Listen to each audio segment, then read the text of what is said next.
kau ke toko buku, perpustakaan, atau taman bacaan, tidakkah kau merasa istimewa ketika berada di dalamnya?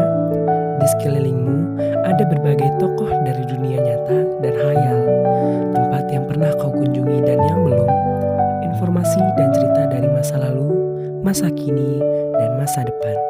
Semua berpadu, semua berada dalam genggamanmu. Saat berada di antara buku, tidakkah kau merasa menjadi raja dan ratu? Ruang dan waktu seolah menyatu tanpa batas. Kau bisa terbang melintasi sekat negara dan melewati berbagai zaman. Kau bisa menyelam ke dalam samudra, melayang di angkasa, bercanda dengan aneka satwa, dan berkelana di tengah padatnya kota juga di rimba raya. Kau tahu, buku adalah jendela dunia, kunci pengetahuan, dan pintu wawasan. Muhammad Hatta, sang proklamator, berkata, "Aku rela di penjara asalkan bersama buku, karena dengan buku aku bebas." Wih buku, manusia terbebas dari ketidaktahuan. Tempat-tempat yang dipenuhi buku adalah harapan berkembangnya pengetahuan dan wawasan. Apa jadinya jika kota tanpa buku? Pantaskah dia disebut kota? Di kota itu, mungkin kabar datang dari sumber lain, dari koran, televisi, atau internet.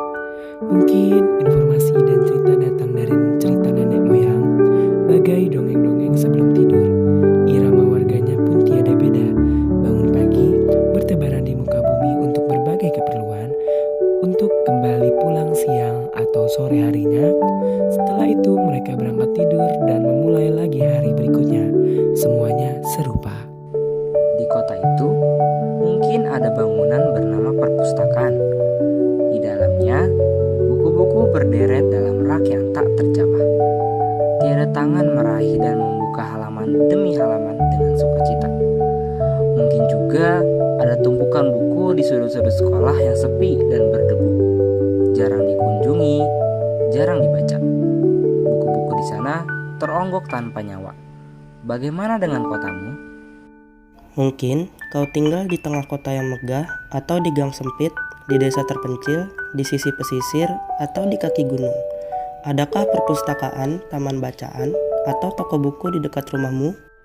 Jika ada, apakah tempat itu menjadi wadah berkumpulnya anak-anak dan warga, menjadi pusat berkembangnya wawasan dan pengetahuan, atau hanya menjadi pajangan? Maukah kau menjadi orang yang menghidupkannya? Kau bisa mengunjunginya dan mengajak teman-teman membaca dan berbagai cerita di sana. Jadikan tempat itu sumber kegembiraan dan pengetahuan. Jika tempat itu belum ada, maukah kau menjadi orang yang mulai menghadirkannya? Kau bisa memulainya dari sebuah sudut di teras rumahmu. Ajak teman-temanmu memulai langkah baru. Jangan biarkan waktu berlalu tanpa buku. Siapapun dirimu, bersahabatlah dengan buku. Dia akan menjadi teman setiamu sepanjang waktu. Kota tanpa buku.